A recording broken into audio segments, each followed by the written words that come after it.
We're going to talk about like the top 3 things that couples argue about. And we were doing some research before the podcast, and there's 3 main arguments in couples right now. The first one is kids, like children, like the way that you raise your kids, the way that the kids are growing up. If I look back at the most heated fights that we've had probably the last 12 months has always been around kids and family. This is Vivian Villacis. And this is Raul Villacis. Welcome to the podcast.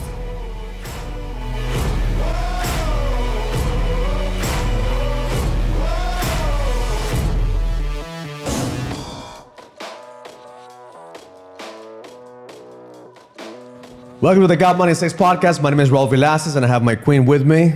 That's right. So happy to be here. My name is Vivian Villacis. Summer is here. Yay, got a little finally. bit good weather here in the East Coast.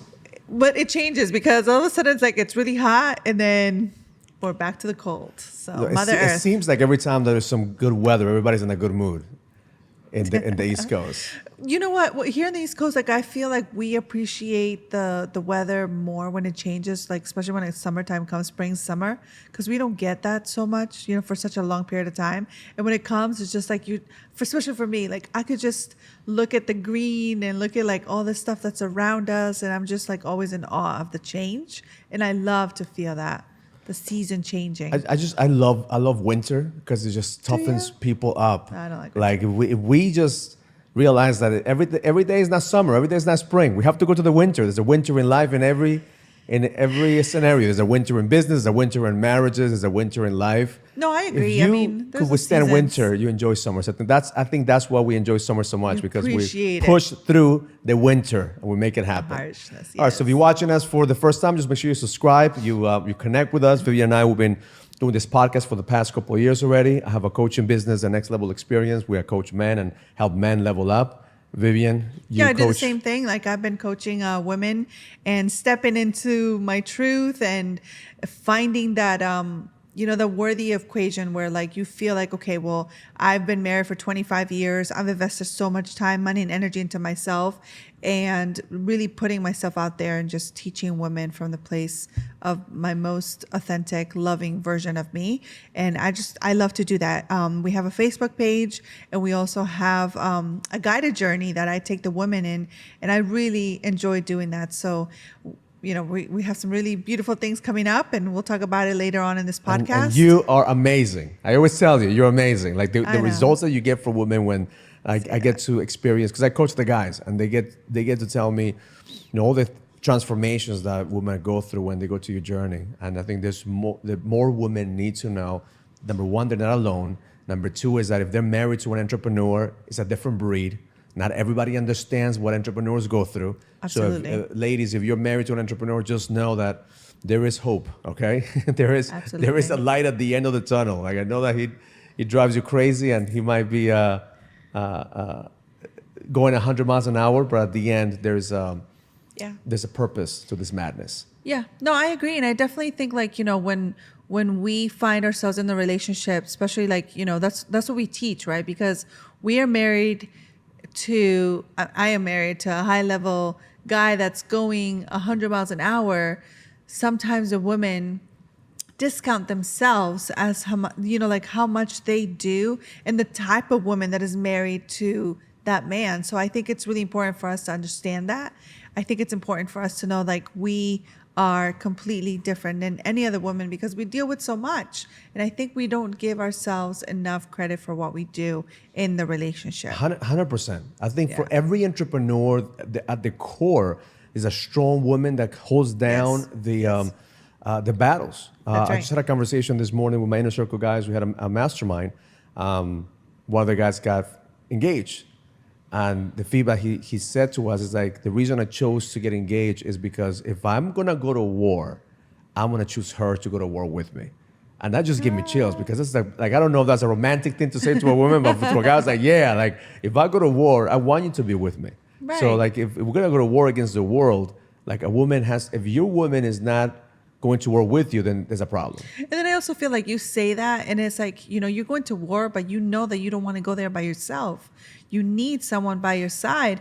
And if you pick someone that you feel like, okay, this woman is worthy of going with me into this battlefield. And granted, like, we are not going to go into the battlefield and probably do all the shit that you guys need to do, but we are there to like hold the space and like give you a little push and a pull and, you know, clean you up and then pick you up and pray over you and do all these things. It's like, you need someone like that, because if you don't have that person in your corner, who do you have?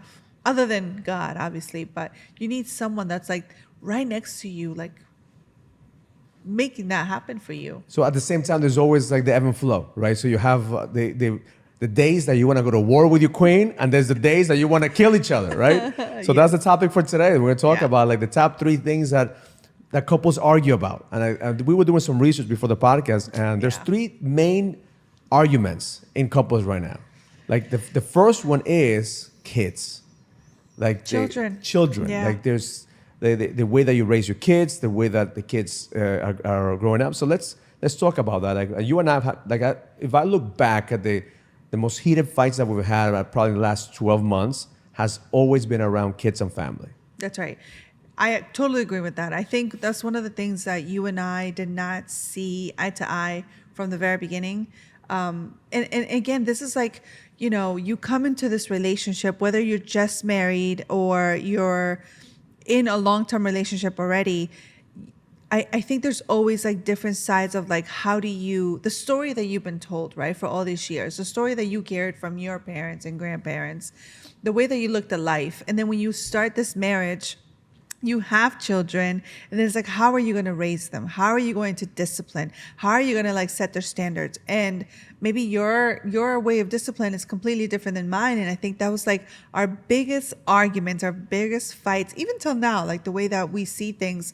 And, you know, not to say, I know that we need to argue for certain things because it's something like I stand firm of what I believe. And sometimes people are afraid to like express their feelings. And I know that I lived in that place for a very long time until I realized like, hey, this is worth fighting for. Like I need to fight about this and not with the sense of like disrespect, but I need to say what I feel. You have to stand for your truth. Right. You know? So I totally agree. Like I feel like a lot of the fights happen because of children, and like it's a space for you to realize like, well, where are we so different and where can we come together? So my experience has been the kids know how to manipulate the conversation. So the fights happen when mom said this or dad said that, and they try to put the 2 partners against each other to create chaos, right? Right. So the one thing that we did right is that from the beginning, you and I were on the same page, is that we're not going to play that role. Right. So whatever mom says goes, whatever dad says goes, so they can put that against each other. And I think we always said like, we can't talk about this in front of you. And, you know, I don't know what mom said or I don't know what dad said. We have to come back and communicate, because I think that's one of the biggest things where it started our communications. Like, I don't even know what's happening. It feels so chaotic right now. It feels like so out of place. But let's come back together when the kids are not around, have these conversations around like, what are we really fighting for? Like, what is it that we really want? And then from there, making a decision. So the arguments happen because as a man, I want my kids to know how tough it is to be in the world by themselves, right? And sometimes I'm tough on my kids, and I want them to, in a safe space, go through challenges so they can understand that life is not going to be easy, right? And as a mother, your job is to protect and to nurture. So the fights happen, and no, don't, this is too much for the kids. Don't make them do this, or don't push them too hard, or don't say this to them because is going to create a fear on them, right? And what the reality is, as a man, our job as a man is to prepare them for the world. And so how do you navigate sometimes the way that I want the kids versus the way that you want the kids to see the world? Completely different, right? So because the way that I was brought up at home, it's like, again, I think maybe my mom was the one that always had the say in the household. And like you said, like when we are in our mother energy, we always want to nourish and take care of and protect. Like, I want nothing to happen to my children. So then you built your household, your children, in this bubble that you don't want them to get hurt. You don't want dad to punish them. You don't want them to feel like they're less than. You don't want them to feel like the end of the world, that you don't want them to cry. You don't want them to feel pain. that's not the truth, right? So when you start to understand, like, well, what's your program? And when I had to like really, and I think that's the part we talk about this all the time, when you work on yourself and you realize like, what are the things that you've carried from the past, from your parents? Is it serving you? And will it serve your children right now? And I know for me, like I was very, very, very protective over my son, because he's our first one, our first child. And it's like, I didn't want him to be punished. I didn't want him to feel the pain. I wanted to take care of him. I wanted to nurture him. And like, he'll figure it out, but like in my own terms and his own terms. And I always wanted to do that. And when I realized like, wow, I was doing a disservice to him because I want him to be a man after God's own heart. What does God promote? You have to have faith over fear. And I was putting so much fear in his heart that it's like I caught that into myself. So I had to kind of like come back a little bit and then let you and give you the opportunity to say like, well, where do we meet in the middle? And then you could punish him, not be so harsh, because I know sometimes as a man, spanning the Spanish culture, it's like, this is what I say and this is what's going to happen. And this is the end of all. Coming to this compromise of like, well, there's a little bit of harshness and discipline and sacrifice that you have to put into, this relationship, but you also have to understand my point of view. And it's like, how do you communicate those things? So I remember clearly, like you're talking about this, I remember clearly having this conversation. And I said to you, like, do you know what it's like to be a man? And you said, no. I said, I know what it's like to be a man. And I know what my parents taught me. And I'm going to learn that I'm not going to put in him all the conditioning. I want him to create his own reality based on a framework of discipline, based on a framework of doing the hard things and not making life easy for him. Right. Because my parents didn't make life easy for me, not because they wanted to be hard asses. It was because we were immigrants. Right. And we didn't have, like, we had to take the bus, we had to do certain things, we have to walk to the grocery store. So we had all these things, not because my parents were like, oh, I want him to toughen up, but no, that was the culture. We were first immigrants in this country. Right. So our kids are blessed that they don't have to go through half the shit that we went through. But then sometimes I feel like because we come from immigrants' parents and we saw what they went through, then we want to like make our kids feel that. It's like, because I went through and my parents went through this, like, let me make you feel a little bit of that. So that's the battle that we had, right? And that's what I remember. Like, do you really need to make your kid feel? Let me teach my son how to be a man based on what I've learned. Let me do it because he's my son. And you teach your daughter how to be, because I don't know how to be a woman. Right. You teach your daughter how to be a woman, and I'm going to create the framework of being safe. Like, I know, and we've grown a lot. I mean, since that conversation, that was probably like a decade ago or 15 years ago. And this was our biggest fights all the time. And I know like we kind of like at the beginning didn't see eye to eye, but I think it's like, just maybe now we get to like look back on the things, like how we would have done things different. I know there's a lot of things that I would have done different, how I maybe punished my kids. I would have done it in a different way. Our kids didn't get punished half as bad as we got punished. But at the same time, our kids are not half as bad as I was when I was growing up. Again, it's like it's a different generation. It's a different, like I have so much empathy for them because then they have other problems that we didn't have. Also, with the way you came up, you didn't have a heart. Like your parents were very, very soft on you too. So that's what your upbringing was very different to my upbringing. So as you can see, like this is still fresh. Our kids are already teenagers, and this is still the arguments of raising kids. And we would still argue about it. And I will give you, some say and say, okay, yes, you were right in certain things, but then you can't. It's like you can't go back and erase things that happened, right? It's like you could only learn from the things that you can learn. If you ask the kids now, they'll tell you all the stories. How that punished them, put them, lock them in the bathroom with no lights on in the dark. Yeah, not looking back, maybe that was a little harsh, but now they will understand. Okay, I needed to go through this because I needed to see that there was pain if I behave a certain way. There was pain if I didn't do a certain way. So I had a conversation with my son this morning because he was looking to get straight A's coming out of college, and he missed it by 1 grade. And I told him, I said, this is just more fire for you to go harder. So whoever gave you that B, like next year, you just go in and go harder. So that's the energy that I want my son to have. Know that there is no defeat. There's only failure if you quit. Yeah. Like you have to go in and you have to use that. If you didn't get what you wanted, How can you go next time, go double and go harder? And then I would come in and I would just say like, just find gratitude in all the things that you have done. You work so freaking hard. Your best is more than enough. And who cares if you didn't get all A's, straight 8 across? Like, I don't care. You shouldn't care either. Like, you did so good. This year is your freshman year. So many kids don't have the same standard as he does. And I'm so proud of him. So I say things like that and I make him feel better. But then you come along and I love the fact that you also push him to do more.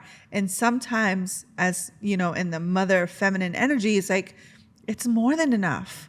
I don't need any more. Like, this is more than enough. That's where the energy of the feminine and masculine have to come in to nurture both. Because as you nurture them and I drive them, we both create a human being that is complete. And that's where the arguments is like, you're not going to raise the kids the way I raise them. Like, there's always going to be difference. But at the same time, we come in together and communicate what is the outcome. And that's the beautiful part about having a marriage between a man and a woman, because you have both energies. Not to say like in other marriages, there's still a masculine and feminine energies, whether you're in a different type of relationship. But as we're talking right now, it's like a husband and wife, man and female. Like, we bring those energies, that foundation into our kids. And that's the beautiful part about it. It's like both worlds. And sometimes we collide. Sometimes we, like there's a huge explosion. But it's like, how do you bring the best out of that? So one of the feedback that I would give my clients when it comes to arguing about kids is just trust on the process, that your kids are going to see what you are doing versus what you're saying. So if you work on yourself, your kids are going to see it. Right. Just trust in the fact that you're showing up. Trust in the fact that you're putting in the work. Trust in the fact that I watch, because that's all I've done. I haven't told my kids to do anything that I haven't done or I'm not willing to do. Yeah. So from that place leading, the fights happen when we want other people to do what we're not willing to do.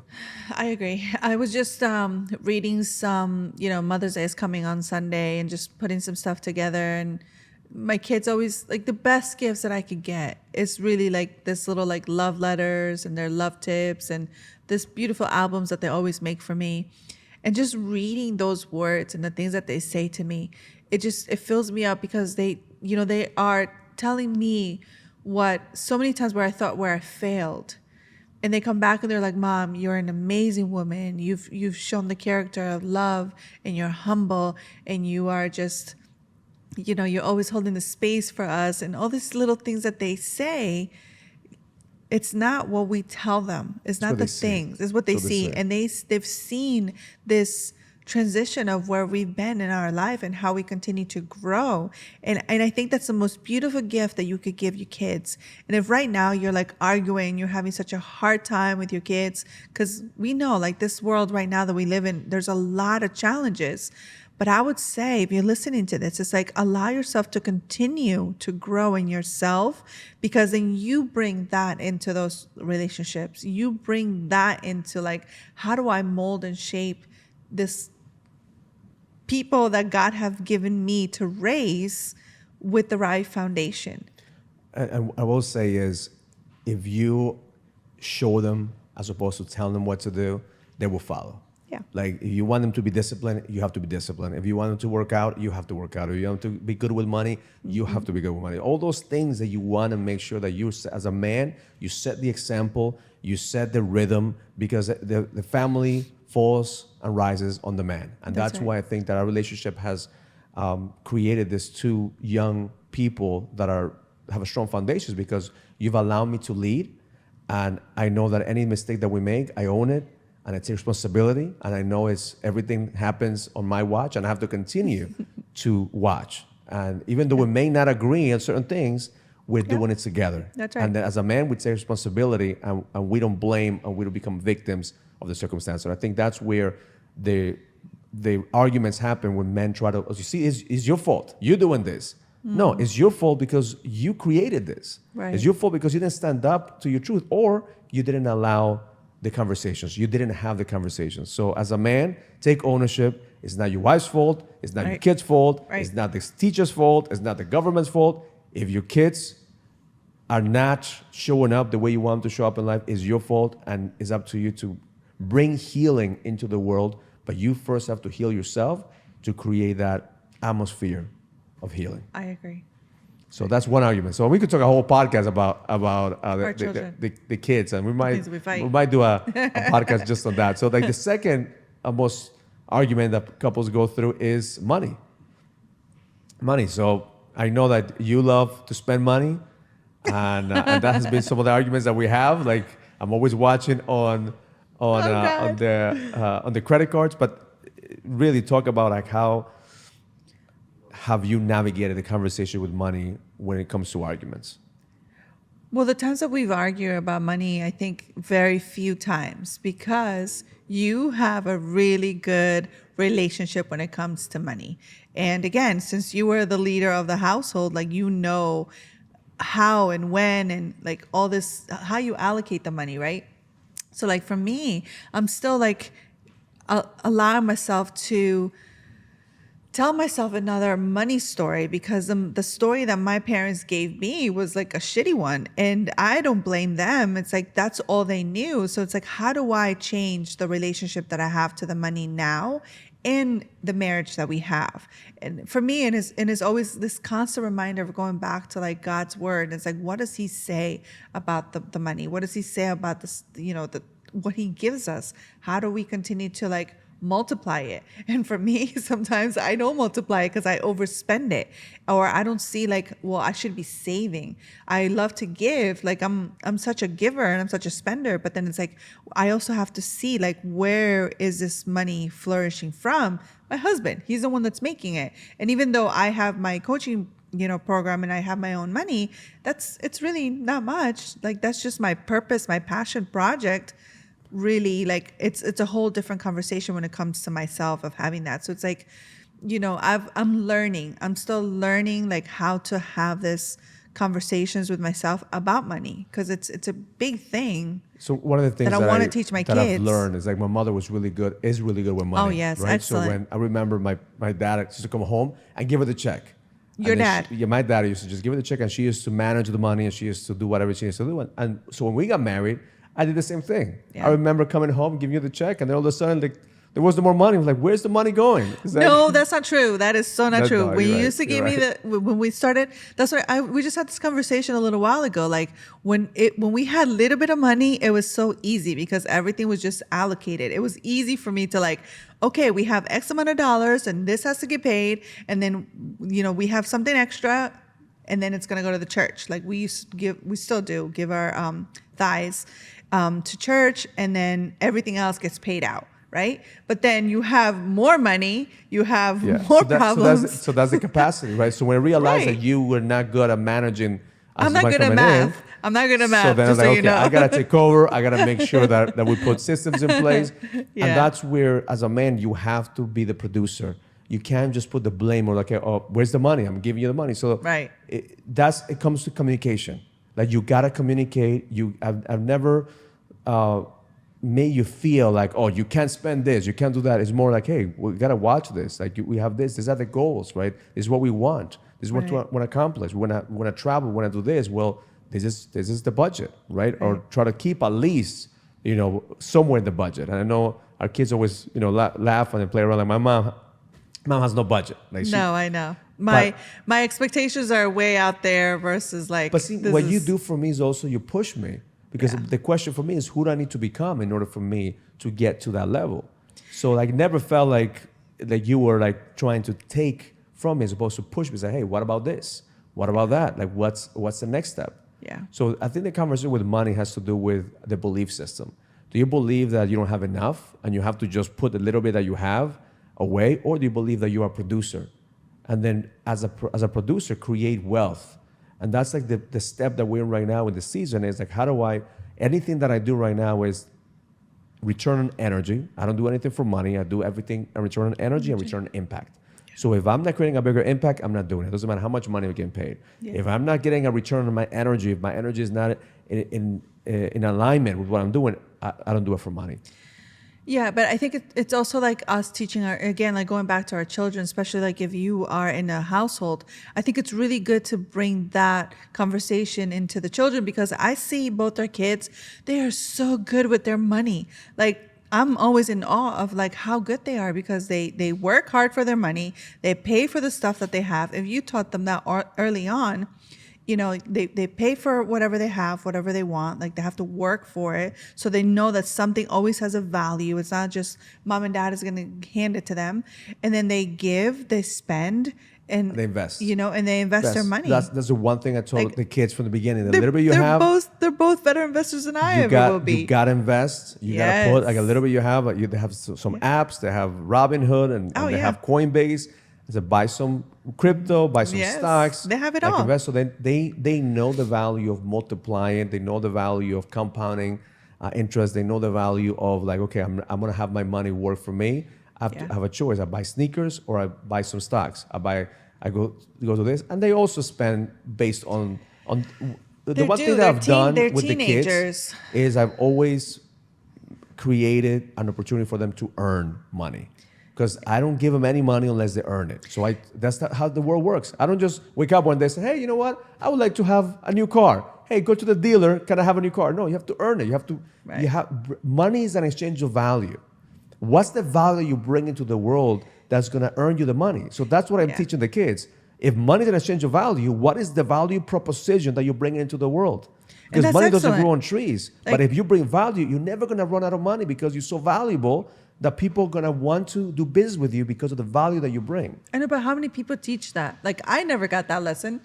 Never. I'm just learning this lesson now. So for me to like want to learn that lesson, it's going to take me a little bit of time, especially because, like I see our kids, they have this delay gratification of getting things. Like they think it twice. It's not like I need it right now because everything is so instant for everybody nowadays.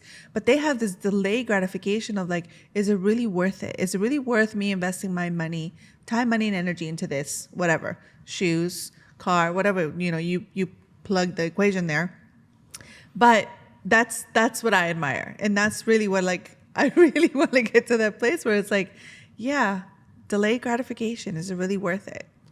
There was a study being done with the marshmallow. I don't know if you heard the story that they put the kids in the room. They put kids in the room, and they said if you wait, you get 2 marshmallows. Oh yeah. And the majority of the kids did not wait; they just ate the marshmallow that was there. And the kids that waited, they followed up, and those kids got better grades. Eventually, it was years ago, so they have better jobs. So the delayed gratification actually gives you an opportunity for you to have more in life. And the people who are just want it now, they end up not having enough, and therefore they spend everything. I would love to have a podcast with our kids just so you like hear their thinking on money and, to like ask them questions, because I think this is so important. Early on, they learn so much when it comes to money, to their money, because they've always worked for their money. Like we've given them stuff, but it's not like their big stuff that they wanted, like the shiny stuff. Everything that they bought for themselves. They pay for their cars. Phone, they pay for their phones. They pay for everything. iPads. We give them shelter and food. And love. Lots of love. That's all. Unlimited love. That's it. Love. And especially now, my son turned 18. I said, you gotta figure out what you're gonna do once you come out of college. Yeah. You gotta buy something. So that's it. So the insight for the money talk is just have those conversations with the kids. Don't teach the kids explain to your kids how you make money. Mm-hmm. Like my son from the beginning, he knew how to make money, and I'm always telling him about here's how much it costs, here's how much like the overhead is for the companies, so he understands that this is not just there's so much money. No, there's overhead, there's expenses. Some months there's revenue, some months there's a negative revenue. So it's up to us as businessmen to figure out the game of money. To grow. Yeah. So, and the last argument is about sex.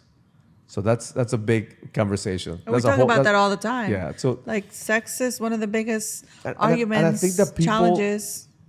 It's not that they argue about sex, is that they argue they don't communicate enough about having sex. Or they don't have a standard. I think they're arguing because they're not having sex. Well, they don't have a priority on sex. Like they argue to the point, and I know in my case, the argument happened because we didn't have enough sex. Right. But what about having the conversation before it happened so we could schedule it and we could have a time. Yeah, but then it wouldn't be an argument. That's the thing. Like, it just, those are the biggest topics that people argue about. But it's like, if you hear this stuff now, like now we get to have like so much information. So if you know that you are in this challenging times about anything, right? Like, how do you have those conversations? Pick up a book, start learning about it. What is it that you really want? What kind of intimacy do you want in your relationship? What kind of like foreplay? What kind of, touch? What kind of, what's your love language? Like just make some quality time to spend with each other and have connection. That's true. Sometimes we overthink it. We want so many things, but it's like going back to the basics of like just having an awesome conversation, just even wanting to be in the same room and have quality time. Like that alone speaks volumes. And I think it all comes down to connection, all comes down to communication. It all comes down to having certainty in your partner and then painting the vision. Yeah. I mean, with things that we talk about, and actually we're going to have a couples retreat in Cancun coming up. So I want to have the guys, if we could put a link in the bio in this podcast. Yeah. If you want to be part of this, I mean, this is what we've done. I think that what saved our marriage is we spent time and invested energy into and money into our marriage. Like we went away, we did seminars, we did retreats, anything that we could actually get our hands on to enhance our marriage helped us to get where we are right now. We have invested time, money, and energy into our relationship. And I think everybody, that we talk to, sometimes they wait till the very last moments when you feel like I'm already ready to check out. And I think like, if you're in a really good place or you're in an okay place, it's a time for you to invest the time. We are having this retreat, like you said, in Mexico, and we are surrounded by some amazing people. Some amazing couples. And I think that's also like the quality of people that you associate with makes a big difference in your relationships, whether it's in your marriage or your own personal relationship. Like who you surround yourself with is so important. And we've been very dedicated as to like, who do we want to be with? Who do we want to be surrounded with? Power couples. So that's the whole theme of this retreat is how do you become a power couple? Yeah. How do you connect at a deeper level? How do you have the right communication? How do you paint the vision? What's the certainty that you're bringing into your relationship? So if you are not in a place where you are surrounded with power couples, you got to find your tribe. You got to find ways to connect with other couples. And that's what we're excited about. I mean, the next 12 months, we're going to continue to drill in the idea that you could be a power couple. And I think that a lot of people think of, can I really be a power couple? Is that really, I have all this shit that I have to work? Like, you don't have to be perfect. That's right. In order for you to have a power couple, is a couple that is looking for growth. It's a couple that is looking to go to the next level. It's a couple that says, okay, I need to get my money right. I need to get my vision right. I need to get my communication right. I need to get everything to the next level. Yeah. So. And it's almost like this internal alignment that happens within yourself. And then you bring that into the relationship. When you feel so abundant of what is happening for you, then you bring that into the relationship, and that's where the power happens. Yeah. And you bring it together. So if you're interested, click on the link. I'm sure our team will put it in the chat somewhere. Love it. So three things that they argue about: kids, money and sex. All right. The key to this is communication, connection, definitely. And just have the uncomfortable conversations. Be willing to have uncomfortable conversations. A marriage, a business, anything. Nothing grows unless you seed it. Nothing grows unless you're having these conversations that will serve you. Nobody's perfect. Stop trying to look for perfection. There is no perfect marriage. There's no perfect business. There's no perfect.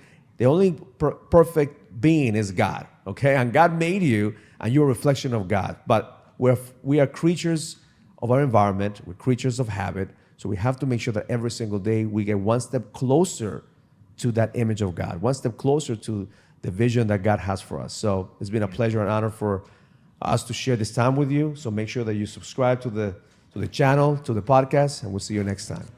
Learn it, live it, experience it. Love life.